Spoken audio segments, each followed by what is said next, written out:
L'Ukraine partage ses frontières avec, à l'ouest, la Pologne, la Slovaquie, la Hongrie et la Roumanie, pays membres de l'Union européenne, ainsi que la Moldavie, qui, elle, n'en fait pas partie.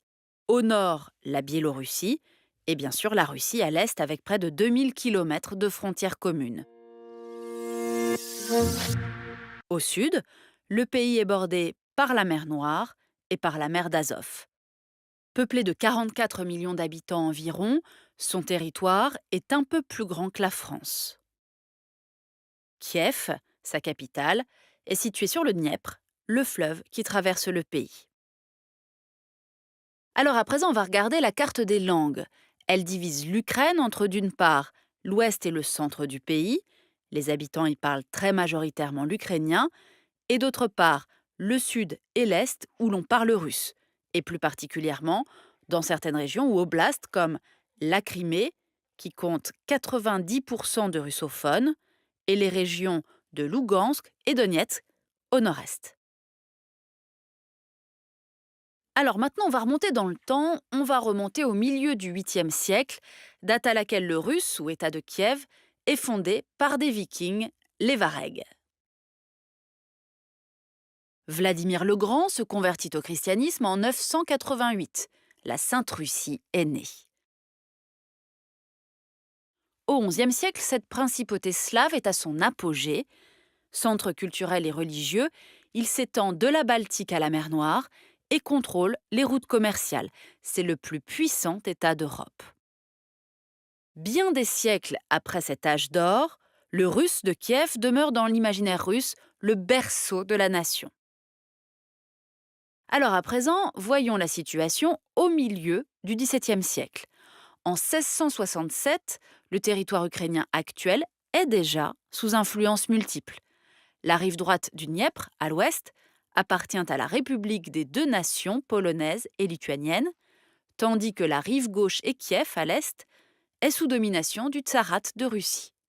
Au sud, le Khanat de Crimée est peuplé de Tatars. À la fin du XVIIIe siècle démarre une longue période de domination russe. En 1783, les Russes annexent la Crimée. En 1795, l'impératrice Catherine de Russie récupère la rive ouest du Dniepr. L'Empire des Habsbourg s'arrogeant les régions occidentales. Au sein de l'Empire russe, le terme d'Ukraine est interdit, c'est désormais la Petite Russie. C'est le grenier à blé de l'Empire, grâce à ses riches terres noires, et aussi sa première région industrielle, avec la houille dans la région orientale du Donbass. En 1917, nouvelle étape. L'Ukraine accède pour la première fois à l'indépendance à l'issue de la Révolution de février et de la fin de l'Empire russe. En novembre, le premier parlement ukrainien, la Rada, s'oppose aux bolcheviks et proclame la République populaire d'Ukraine. Sauf qu'à l'est du pays, une république soviétique d'Ukraine pro-russe est-elle proclamée à Kharkov. Cette indépendance sera de courte durée, l'armée rouge occupant le pays. En 1922, la République socialiste soviétique d'Ukraine est intégrée à l'URSS. Dans ces années 20, la collectivisation forcée des terres provoque la résistance de la paysannerie et le réveil nationaliste ukrainien. Les années 30 sont marquées par la famine orchestrée par Staline pour briser la paysannerie et le nationalisme. C'est l'Holodomor, ou extermination par la faim, qui aurait fait 6 millions de morts.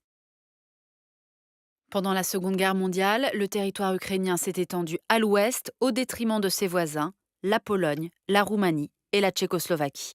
On estime que 8 millions d'Ukrainiens ont péri pendant la guerre. En 1954, Nikita Khrouchtchev offre la Crimée à l'Ukraine, république soviétique modèle, la plus peuplée de l'Union derrière la Russie.